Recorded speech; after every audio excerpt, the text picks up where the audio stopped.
Vi har udvalgt nogle ofre. Undskyld, må vi godt spørge jer om noget? Ja. Ved I egentlig, hvad socialismen det er? Nej, hvad? Nej. Jamen! Jeg har os nu i Tyskland, og hvad er det, vi laver her? Vi er herude foran en Bernsteins helt egen privatbolig, og vi har spottet en mand siddende hen på trappen.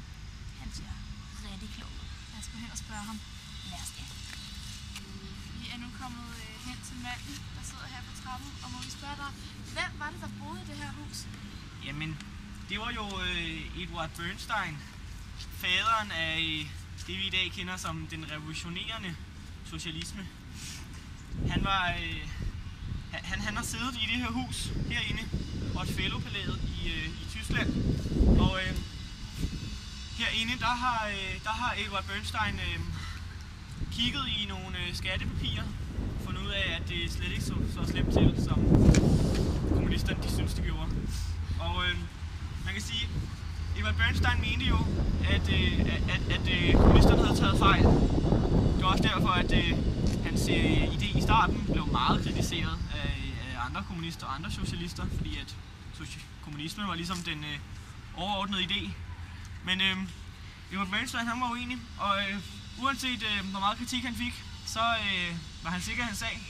Og i dag der kan vi jo se, at de moderne socialdemokratiske partier, de har jo virkelig taget den her idé om revolutionerende socialisme til sig.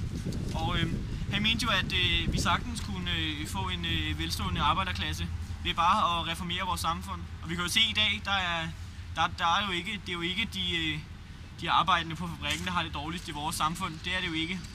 Nu har vi jo fået gjort en masse mennesker meget rigere, kan man sige.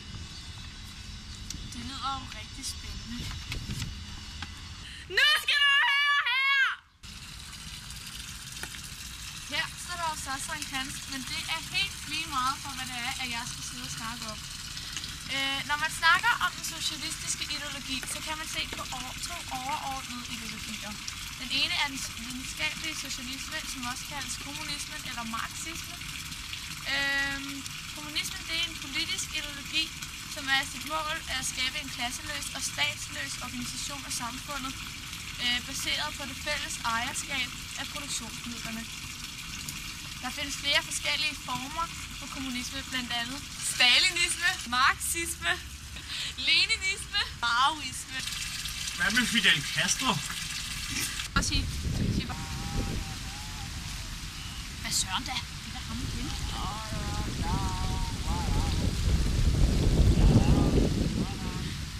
Kom med, gutter. Undskyld her. Undskyld. Er du jeg igen?